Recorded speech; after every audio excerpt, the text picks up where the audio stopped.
जय सिया राम साथियों, आइए सुनते हैं त्रिया चरित्र की कथा। एक बार एक राज के यवराज के मन में नारी चरित्र अर्थात त्रिया चरित्र के बारे में जानने की लालसा जागृत हुई। वे राज्य के पुरोहित के पास गए। राज पुरोहित अपने किसी विशेष कार्य में व्यस्त थे। अचानक सेवक ने कक्ष में प्रवेश करते हुए कहा, महोदय, आपसे मिलने के लिए यवराज पधारे हैं।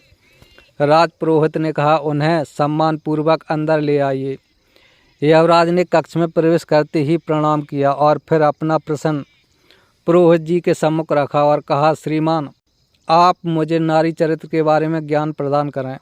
राज पुरोहित बोले, मैं इस विषय पर अधिक प्रकाश डालने में सक्षम नहीं हूँ, लेकिन आपको इस विषय पर अधिक ज्ञान प्राप्त करने का मार्ग बता सकता हूँ। यवराज सुनो, सिद्धपुर नरेश की पुत्री सुलक्षणा बहुत बुद्धिमान है। वह ज्ञान और सौंदर्य की अद्वितीय देवी मानी जाती है। तो मैं इस ज्ञान अर्जन हेतु उन्हीं के पास जाना चाहिए, लेकिन इसके लिए तुम्हारा सामान्य जन की तरह जाना ही उचित रहेगा। यवराज ने पुरोहित जी को प्रणाम करते हुए प्रस्थान की आज्ञा मांगी और अपने भवन लौट आए। दूसरे दिन यवराज साधारण वस्त्र धारण कर सिद्धपुर की ओर चल पड़े। मार्ग में चलते चलते उसे प्यास लगने लगी। उसका अश्व भी प्यासा था। दृष्टि दौड़ाने पर थोड़ी दूर उसे एक बगीचा और विशाल सरोवर, उसके पास एक बावड़ी दिखाई पड़ी। वहाँ उसकी दृष्टि एक सुकुमारी रूपवती युवती पर पड़ी। उसने अपने अश्व को सरोवर किनारे जल पीने के लिए छोड़ दिया और स्वयं युवती के पास जाकर पानी पिलाने हेतु आग्रह करने लगा। युवती ने उसे बावड़ी से जल लाकर जलपान कराया। प्यास से मुक्त होकर राजकुमार ने युवती से कहा, हे राजकुमारी, आप मेरे एक प्रश्न का उत्तर दे सकें तो पूछूं।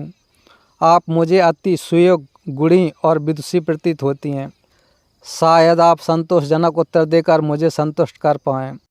युवती ने कहा, जी पूछिए। राजकुमार ने कहा, मुझे त्रिया चरित्र अर्थात नारी के चरित्र के बारे में जानना है। युवती ने कहा, मुसाफिर, आप विवाहित हैं या फिर अविवाहित? त्रिया चरित्र को जानने की इतनी अभिलाषा क्यों है?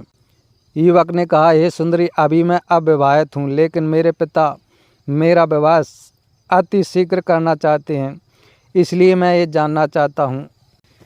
इतना सुनते ही राजकुमारी जोर जोर से पुकारने लगी, बचाओ बचाओ, मेरी रक्षा करो, जल्दी आओ। राजसन को कोई तो आओ, मुझे बचाओ। वह बार बार जोर से चिल्लाने लगी।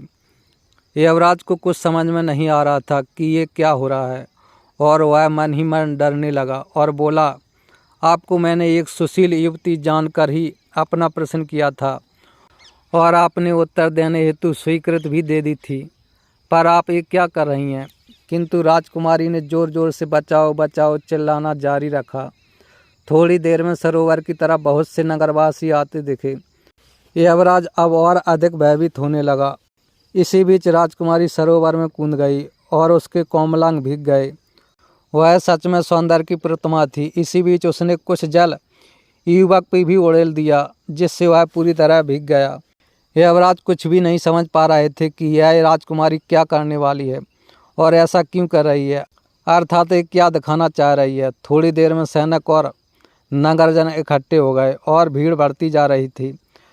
राजकुमार अत्यधिक भयभीत होने लगा था। अचानक युवती बोली, धन्य है ऐसे युवक, धन्य है इनका साहस। मैं सरोवर के किनारे जलचरों को निहार रही थी। सहसा एक जलचर ने मुझ पर हमला कर दिया और मैं सरोवर में डूबने लगी। जलचर मुझे अपने चंगुल में फंसाने की मानो ठान चुका था। पहले तो मैंने स्वयं निकालने की भरसक कोशिश की, लेकिन जब मैं असमर्थ होने लगी तब आप सबको सहायता हेतु पुकारा। लेकिन भला हो इस युवक का, जो ठीक समय पर मेरी पुकार सुन आ गया और अपनी जान की बाजी लगाकर जलचर से बचाकर सरोवर के बाहर मुझे निकाल लाया। राजकुमार अवाक शांत खड़ा था। उसकी समझ में ये चरित्र, ये नाटक, ये घटनाक्रम नहीं आ पा रहा था। वह समझ पाने में असमर्थ हो रहा था। ये युवती क्या नाटक रच रही है। नारी के इस रूप चरित्र को समझ पाने में वह अपने आप को अयोग्य पा रहा था। युवती ने सभी नगरजनों एवं सैनिकों से कहा, इस युवक का कल राज दरबार में यथोचित सम्मान किया जाए। सभी ने युवक के साहस की सराहना करते हुए जय घोष किया और उसे कंधों पर उठा लिया और सब वे नगर की ओर वापस लौट आए। तब राजकुमारी बोली, कुछ समझ में आया मुसाफिर? यही था आपके प्रश्न का उत्तर, अर्थात नारी चरित अर्थात त्रिया चरित। हे राहगीरुवक, सुन सिद्ध योगी ध्यानी ज्ञानी राजा महाराजा, कोई भी त्रिया चरित अर्थात नारी चरित्र को जानने में अब तक सफल नहीं हो सका। यमराज अब तक बहुत कुछ त्रिया चरित्र के बारे में जान चुका था, साथ ही युवती के बुद्धि कौशल को भी। कितने सहज सरल माध्यम से उसने त्रिया चरित्र का नाटकीय अभिनय प्रस्तुत किया। अब यमराज ने अपना परिचय देते हुए पुरोहित द्वारा बताए सुझाव को युवती के समक्ष रखा, जिसके बाद युवती ने भी अपना परिचय देते हुए सिद्धपुर नरेश की पुत्री के रूप में दिया।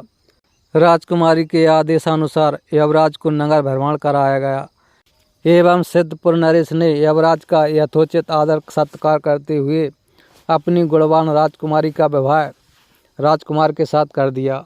जय सिया राम।